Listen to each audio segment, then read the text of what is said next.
오늘은 지난주는 우리가 성서론에 대해서 이렇게 배웠습니다. 성서는 성경과 같은 의미라고 얘기를 했습니다. 지난번에 특별히 우리가 그 성서를 기록한 목적은 요한복음 20장 31절 오직 이것을 기록하면 너희로 예수께서 하나님의 아들 그리스도이심을 믿게 하려 하며 또 너희로 믿고 그 이름을 힘입어 생명을 얻게 하려 함이라고 했습니다. 성서를 기록한 목적을 갖다 이제 얘기를 합니다. 오늘은 이제 그 하나님에 대해서 신론이라고 합니다. 하나님. 지난 우리가 그 주기도문 때 배웠었던 것처럼 하나님과 하는임이 있습니다.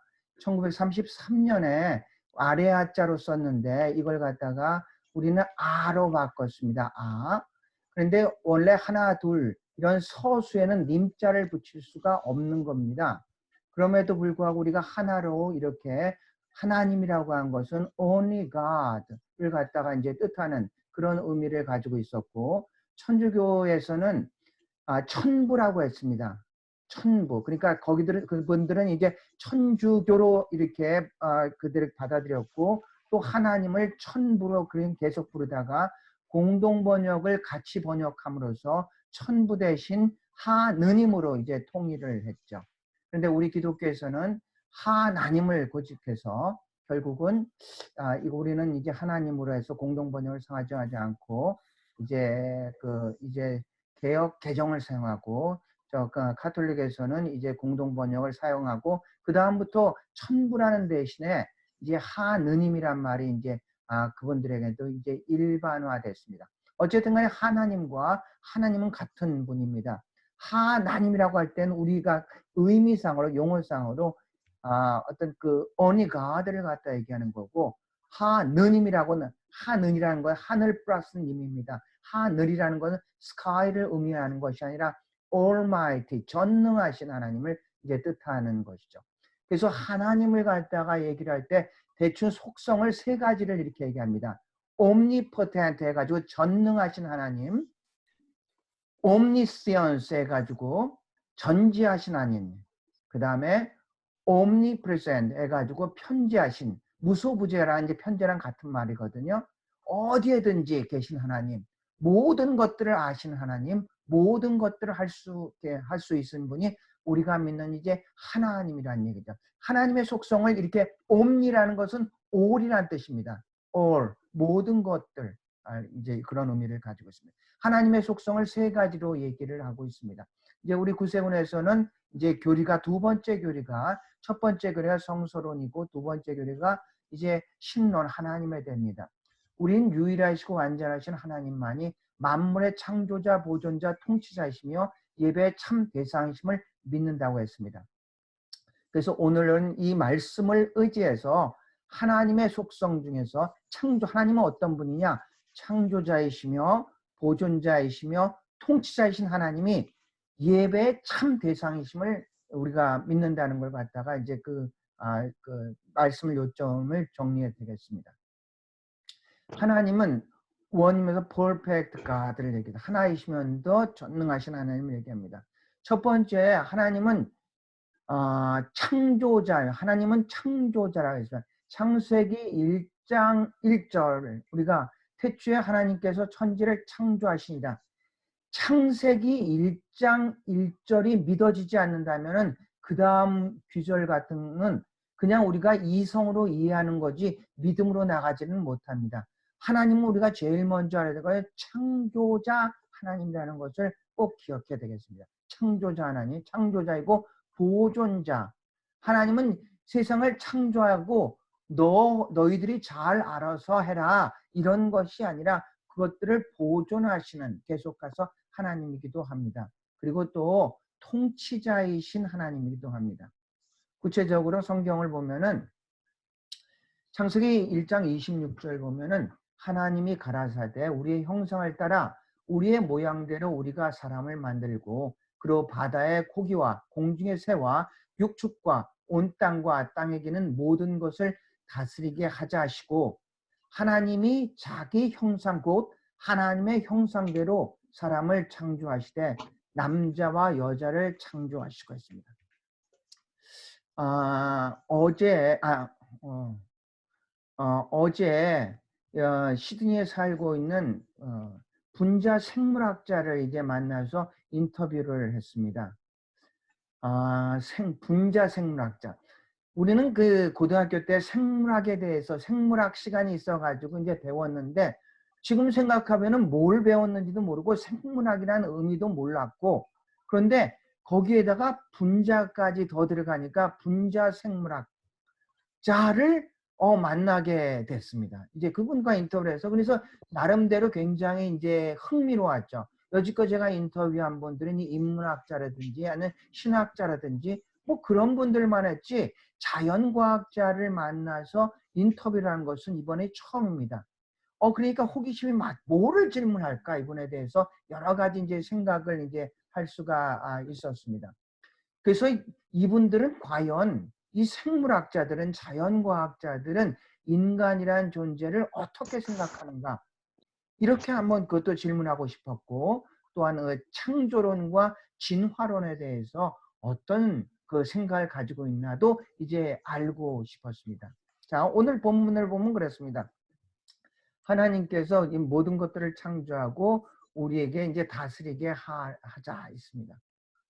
하나님이 자기 형상, 곧 하나님의 형상으로 사람을 창조했습니다. 하나님의 형상으로 사람을 창조했다는 것은 무슨 얘기냐면은 하나님은 영이시지 않습니까? 그러면 하나님의 형상으로 만들어놨 것은 우리를 영적인 존재로 만들었다는 얘기입니다. 그래서 우리가 다른 동물과 본질적으로 다른 것은 여러 가지 차이도 있겠지만 본질적인 차이점은 우리는 영적인 존재라는 얘기입니다. 또한 동시에 우리는 우리의 영이 그냥 있는 것이 아니라 우리 생물학적으로서 우리가 육과 또 혼이 있는 상태에서 영이 있는 거지 영만 따로 있는 것은 아니란 얘기죠. 우리는 전인적인 존재란 얘기입니다. 본질적으로 그 어떤 돌은 식물이나 동물과 다른 것은 하나님의 형상, 하나님은 영이시라고 했으니까 우리가 영적인 존재로 우리가 이제 창조되었다는 것입니다. 그래서 우리는 생물학적으로 봐도 이제 뭐 그렇게 생물학적인 존재인 동시에 영적인 존재라는 것을 우리가 좀 알아야 되겠습니다. 자, 28절을 계속해서 보면요. 하나님이 그들에게 복을 주시다. 그들에게 이르시되 생육하고 번성하여 땅에 충만. 지금 28장은 인간을 27절에 하나님의 형상대로 창조를 하시고, 그리고 28절로 넘어갑니다. 생육하고 번성하 땅에 충만하고 땅을 정복하고 바다의 고기와 공중의 새와 땅에 움직이는 모든 생물을 다스리게 한다고 했습니다. 자, 여기서 이제 우리가 이제 그분과 얘기했었던 것과 과거에 제가 이렇게 어떤 생각했던 거에 대해서 이제 질문을 통해 가지고 맞다. 이렇게 이제 성서적으로 해답을 찾을 수가 있었습니다. 자, 22절은 아직 인간을 창조하기 전에 하나님께서 동물과 식물을 다 창조하시고 그리고 하나님이 하신 얘기입니다. 그들에게, 그러니까 인간이 아니라 하나님이 창조한 피조물들에게 이렇게 하며 복을 주시며 이르시되 생육하고 번성하여 여러 바닷물에 충만하라. 새들도 땅에 번성하라. 무슨 얘기냐면요. 생육하고 번성하고 땅에 충만하라는 것은 인간에게 뿐만 아니라 하나님이 창조한 피조물, 동물이나 식물이나 뭐 어떤 다른 것들에 대해서도 생육하고 번성하고 충만하라는 것이 하나님의 뜻이었습니다. 그런데 28절 만의 말씀을 의지해서 우리는 그렇게 됩니다. 인간은 하나님의 형상으로 창조됐기 때문에 만물의 가장 뛰어난 존재이기 때문에 만물을 우리의 마음대로 다스릴 수가 있고 정복할 수가 있는 거야. 이런 식으로 생각했기 때문에 생태계의 파괴가 일어났습니다.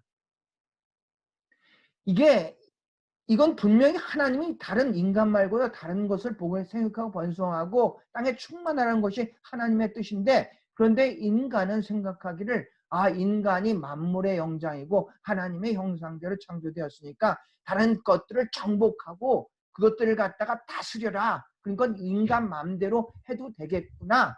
이렇게 해가지고 인간이 이 생태계를 파괴하다 보니까 이 자연이, 이 야생이 생태계에 인간에게 도전하는데 바로 코로나19와 같은 사태가 일어난 겁니다. 코로나19에 대해서 이제 한번 물어봤습니다. 그분은 생물학자이고 그분은 이 코로나19 그러니까 분자 생물학자라는 것은 모든 생명은 세포로 되어 있는데 이 세포를 연구하는 그래 가지고 생태계 쪽으로 나가는 그런 어떤 그 학자입니다. 그래서 코로나19에 대해서 이제 물어봤습니다. 코로나19가 우한 그 시장이 아니라 우한에 있는 바이러스 연구소에서 그게 시작됐다는 그런 이야기도 있는데 그것은 어떻게 생각하냐 그랬더니 그거는 음모론이라 그분이 딱 그렇게 얘기를 하더라고요. 음모론입니다. 왜냐하면은 코로나 바이러스의 그 염기 어떤 배열을 보면은 이건 내추럴한 거지 자연적인 것이지 인위적으로 인공적으로 만들어낼 수 있는 것이 아닙니다. 이것은 어떤 음모 그분 얘기는 conspiracy theory라고 합니다. 음모론에 불과한 겁니다. 그분이 이제 확실하게 그분은 이제 그런 입장이에요. 그런데 그러면 어디서 했냐면 이 어떤 그 코로나19의 바이러스가 박쥐에서 나왔다고 얘기를 합니다. 박쥐는 몸이 한 40도 정도 되고 이게 포유로서 유일하게 날 수 있는 동물이라고 합니다. 그런데 우리는 박쥐에 대해서 우리 전래동화 때문에 박쥐가 어떤 어떤 동물 나라에 붙었다, 새 나라에 붙었다 가지고 비난을 받는데 절대로 박쥐는 비난받을 만한 동물이 아닙니다. 우리가 레이더를 만든 것도 박쥐를 통해서 만들었고 박쥐는 인간에게 오히려 많은 유익을 주는 동물입니다. 정말로 비난받아야 될 것이 있다면은 박쥐가 아니라 인간입니다. 인간이 야생의 생태계를 잘 보존해야 되는데 생태계를 파괴함으로써 오히려 자연이 역공격을 한 것이 이제 바이러스 19와 같은 사태가 이제 벌어진 겁니다. 이렇게 됩니다. 그러니까 하나님께서 우리가 지금 이 말씀만 보면은 땅을 정복하고 다스리라는 것은 인간에게 준 하나님의 특권입니다. 그런데 정복하고 다스리라는 이 이야기가 인간의 뜻대로 인간의 생각대로 인간의 유익을 위해서 그렇게 하는 얘기가 아니라 이거 하나님께서 우리에게 맡겨준 사명인데 어떤 사명이냐? 문화 사명이라고 합니다. 이 사명은 하나님의 뜻대로 청지기로서 위임을 받은 것이지 우리의 유익을 위해서 이것들을 정복하고 다스리라는 그런 얘기가 아니란 얘기입니다. 그런데 우리는 인간은 우리가 마음대로 하나님의 뜻과는 관계없이 우리의 유익을 위해서 자연을 자꾸 파괴하다 보니까 생태계가 파괴되다 보니까 이제 오히려 이제는 더 어려워지게 되는 그런 상태가 됐다는 겁니다. 그래서 우리는 분명히 이 창세기 27장 하나님의 형상대로 7절 1장 형상대로 창조됐다는 의미를 알아야 됩니다. 하나님의 형상, 하나님은 영이기 때문에 우리가 영적인 존재, 이것이 본질적으로 동물이나 식물과는 다르게 창조됐다는 것을 알고 28절에 생육하고 번성하고 땅에 충만하라는 이 얘기는 인간뿐만 아니라 이 동식물도 똑같이 하나님께서 그렇게 축복한 것이고 우리에게 특별히 좋다는 것은 땅을 정복하라, 땅을 생물을 다스리라는데 이것은 우리의 마음대로 하라는 것이 아니라 청지기로서 위임받은 자로서 하나님의 뜻대로 다 그렇게 다스리고 정복하라는 그런 의미란 얘기입니다. 이것이 이제 우리가 하나님의 뜻이고요. 그 다음에 그 하나님에 대해서 이제 하나님은 우리는 유일하시고 완전하신 하나님만이 만물의 창조자, 보존자, 통치자의 예배의 참 대상이심을 믿는다 했습니다. 하나님만이 예배의 참 대상이라는 얘기죠. 하나님만이. 우리는 교회에 오는 사람 중에 세 사람으로 이제 분류를 할 수가 있다고 했습니다. 교회에 오는 사람 중에 예배를 드리러 오는 사람, 그러니까 이 사람의 예배 주체가 하나님을 알고 분명하게 이 사람은 그 옳은 자세죠. 또 한 사람은 예배를 보러 하는 사람이 있습니다. 예배를 마치 구경꾼 같이 어떤 판단하고 어떤 그 자기가 주체가 돼서 예배를 보러 온 사람, 제일 나쁜 사람은 예배를 받으러 오는 사람이 있다고 했습니다. 세상에서 알아주지는 않는데 교회 가니까 사관이라 그러고 장로라 그러고 뭐 목사라 그러고 교회 가야 돼. 이런 신 자세로서 예배를 받으러 오는 사람들이 있다는 얘기죠. 그런데 이 하나님만이 오직 예배의 대상임을 우리가 알아야 됩니다. 그래서 우리는 언제나 예배를 드리는 자세가 돼야 되지 예배를 보거나 예배를 받는 자세로서 교회를 와서는 안 된다는 얘기죠. 예배란 뜻은 엎드리다, 뭐 프로스퀴네오 해가지고 절하다, 굽어 엎드리다, 입맞추다 이런 뜻입니다. 그래서 이 worship이란 단어입니다. worship이란 단어가 이제 예배를 서비스라고도 하고 worship이라고 하는데 worship이란 단어를 그대로 보면은 worth라는 것은 가치란 뜻이고 ship이라는 것은 신분이란 그런 두 단어의 합성어입니다. 그 신분에 합당한 최상의 가치를 돌려드리는 것을 의미하고 있습니다. 그러니까 하나님이 하나님임을 알고 그 가치를 하나님한테 돌려드리는 것이죠. 하나님이 하나님됨을 알고 하나님께 그 가치를 돌려드리는 것이 이제 예배라고 할 수가 있습니다. 시편 29편 2절을 보면 여호와의 이름에 합당한 영광을 돌리며 거룩한 옷을 입고 여호와께 경배할지어다. 그러니까 하나님이 하나님임을 깨닫고 하나님께 영광 돌리는 것이 바로 이제 예배란 얘기죠. 바로 이게 이제 예배입니다. 보세요. 예배는 구원에 대한 인간의 응답이라고 할 수 있습니다. 제 개인적으로 예배는 이렇게 정의를 합니다. 예배는 with God입니다. 하나님과 함께 for God, 하나님을 위해서 어떤 교제를 하는 그런 의미를 가지고 있다고 생각해요. 경배와 찬양이 있어야 합니다. 예배는 구원에 대한 인간의 응답이고 경배와 찬양이 있어야 됩니다. 예배는 하나님과의 만남입니다. 예배는 따라서 성령의 임재가 반드시 있어야 됩니다. 예배를 드릴 때 성령의 임재가 반드시 임해야 되죠. 왜냐하면요, 우리가 잘 알고 있는 그 요한복음 4장에 수가성에는 사마리아 여인과 이제 예수님이 대화하잖아요. 물을 달라 이렇게 해가지고 네 그 남편을 데려라. 5도 아니고 지금 내 애도 아니다. 그러니까 우리 그 뭐 우리 과거의 조상들은 이 산에서 당신은 예루살렘 어디서 예배를 드려야 됩니까? 이렇게 어디서 장소를 물어봤을 때 예수님께서는 하나님은 영이시니 예배드리는 자가 실영과 진정으로, 그러니까 영과 진리로 예배를 드려야 되지는. 거기서 하나님은 영이라는 얘기도 푸뉴마입니다. 푸뉴마. 그러니까 영이라는 뜻이고요. 영이라는 뜻은 입김, 바람, 호흡 막 이런 의미를 가지고 있습니다. 첫 번째 푸뉴마는 하나님의 영을 얘기하고요. 하나님은 영이시니 예배 드린 자가 실영, 영. 거기서 푸뉴마 똑같은 단어를 쓰는데 그것은 인간의 거듭난 영입니다. 그러니까 예배 드리는 자가 영이신 하나님께 영으로 예배를 드리는 것이지 육이나 혼으로 드리는 것이 아니란 얘기입니다. 영이신 하나님을 만나기 위해서는 우리가 거듭난 영을 가지고 하나님께 예배를 드리는 거란 얘기입니다. 만약에 교회에서 거듭나지 못한 자는 예배를 드리는 것이 아니라 예식을 지키는 겁니다. 신앙생활을 하는 것이 아니라 종교생활을 하는 거라는 얘기입니다. 하나님은 영이시니 예배드린 자가 영과 진리로 예배를 드려야 된다고 했거든요. 영이신 하나님은 영으로 예배를 드려야 되는데 영이신 하나님은 육으로 만나려니까 얘기가 안 되지 않습니까? 그러니까 모든 것들이 따분하고 지루하고 말씀이 안 들려오는 것이죠. 그래서 반드시 하나님께 예배를 드릴 때는 영으로서 성령으로 이제 드려야 된다는 얘기입니다.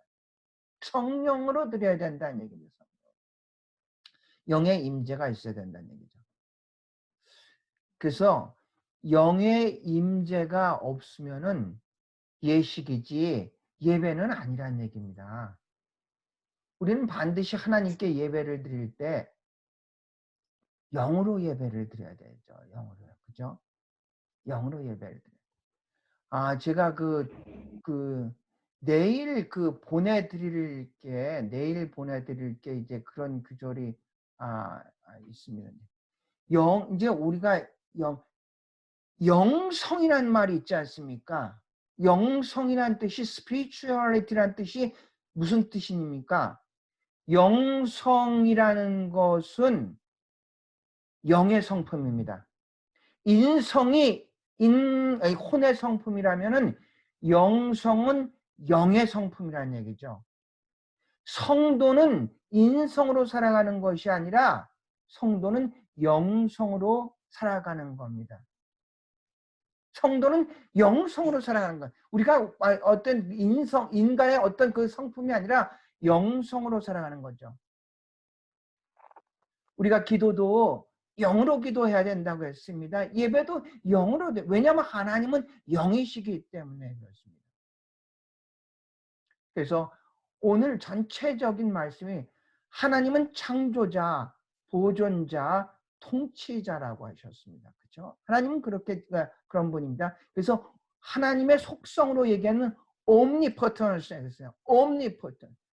전능하시고 전지하시고 무소부지하신 하나님을 우리가 이제 알고 그분만이 예배의 참 대상이심을 이제 알아야 된다. 우리가 거듭나지 않고 우리가 드리는 것은 그것은 하나님께 예배를 드리는 예배가 아니라 예식입니다. 거듭나지 않고 신앙생활하는 것은 그것은 신앙생활이 아니라 종교생활이라는 얘기입니다.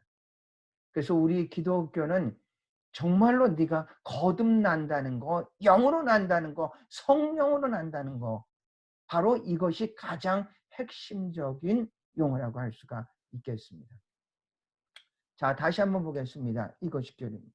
우리는 유일하시고 완전하신 하나님만이 만물의 창조자, 크리에이터입니다. 보존자, 프리저버입니다.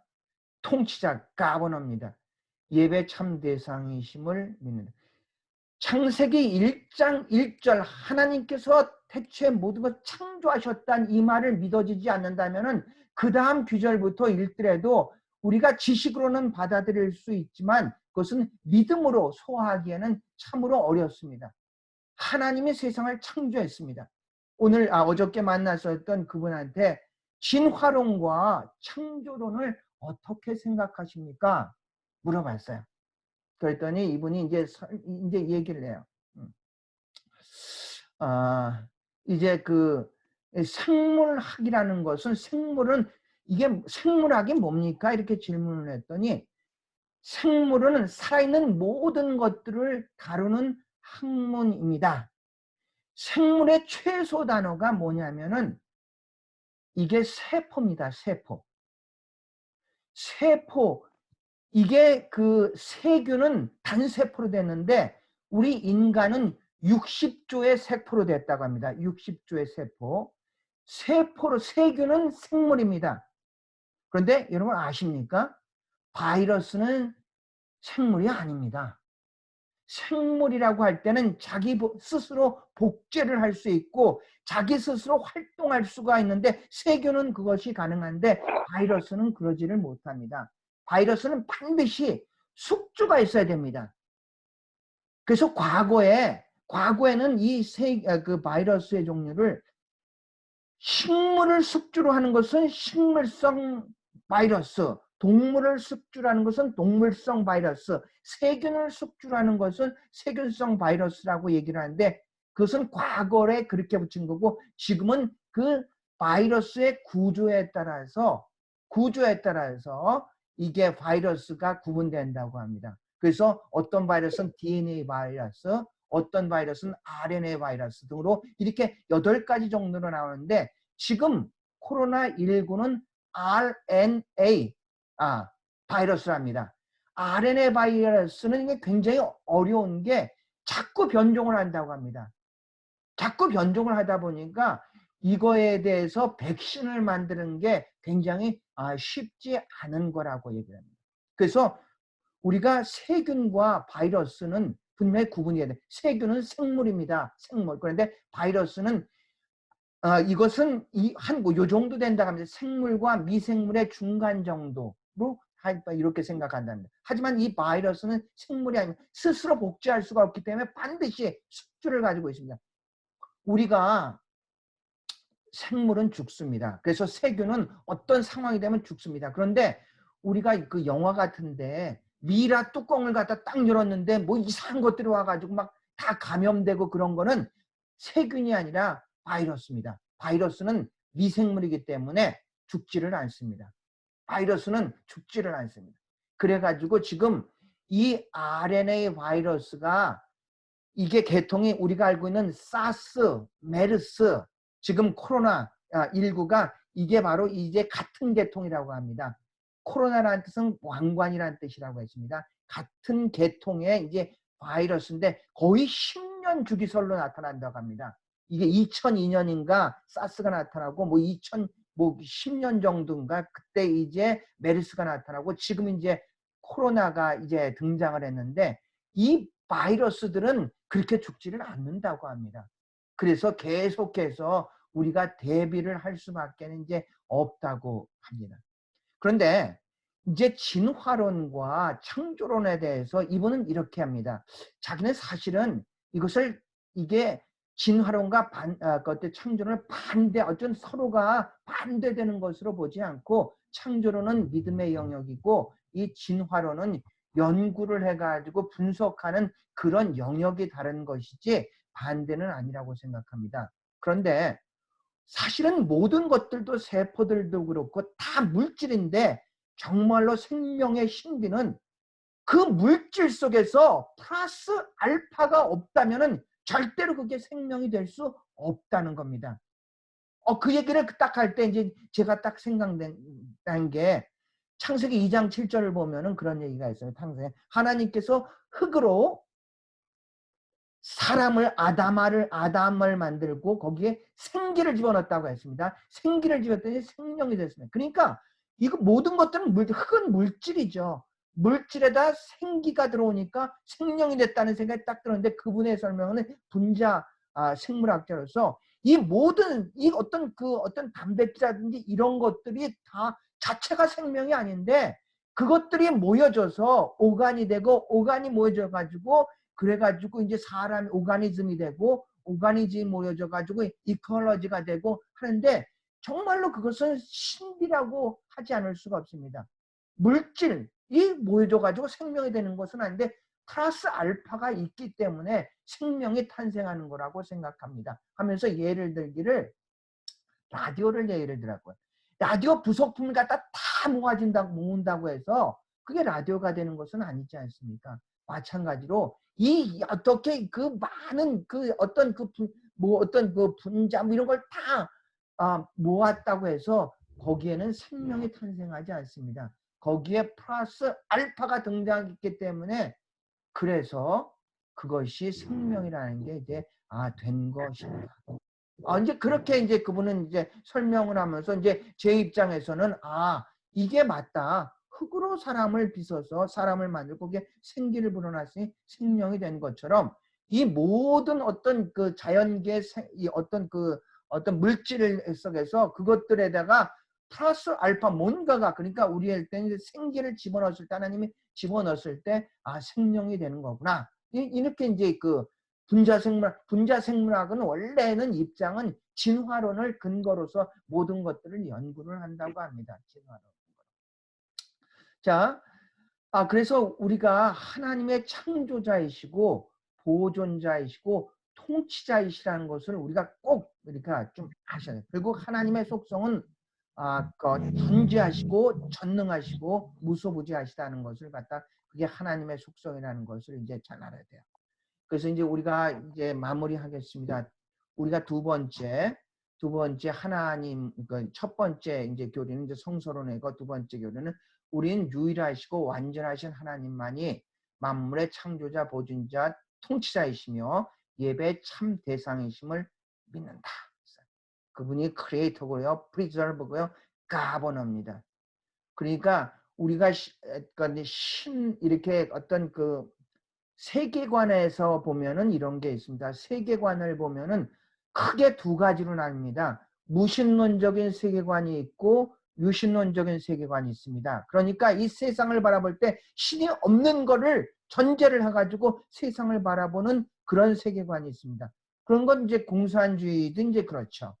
유물론자들이 그렇다는 얘기입니다. 신이라는 것은 없어 해가지고 어떤 그 무신론적이 바로 있고, 이제 유신론적인 세계관을 보면은 이제 신도 다양합니다. 신도 우리와 같이 유일신이 있는가 하면은 다신론이 있고, 판테이즘 해가지고 범신론도 있습니다. 신은 신인데 여러 가지의 이제 신이 있는 상태에서 세상을 갖다가 바라보고 그렇게 해석을 하는 게 이제 그런 세계관입니다. 그런데 유신과 무신 중간 사이에 신론이 또 하나 있는데, 데이즘이라고 해서 이신론이라고 있습니다. 이신론. 이것은 뭐냐면은, 이신론이라는 것은 뭐냐면, 신은 있는데 그분은 창조자이지 그분이 보존자와 통치자는 아니야. 신이 세상을 창조하고 인간에게 너희들이 알아서 다 보존하고 통치해. 이런 신론이 있습니다. 그분들은 그런 신을 갖다가 데이즘 해가지고 이신론자라고 합니다. 계몽주의 때, 자유주의 신앙 때 이제 뭐 그런 신을 갖다가 이제 얘기를 많이 일컬어 얘기를 했습니다. 하지만 우리가 믿는 하나님은 창조자이고 보존자이고 통치자입니다. 그분은 세상을 창조했을 뿐만 아니라 그분은 세상을 보존하시고 지금도 살아계셔서 이 세상을 통치하고 계신다는 얘기입니다. 그런 하나님을 우리가 믿는 것이고 그분만이 예배의 참 대상이심을 믿습니다. 다음 주에는 삼위일체에 대해서 이제 계속해서 이어나가겠습니다. 제가 먼저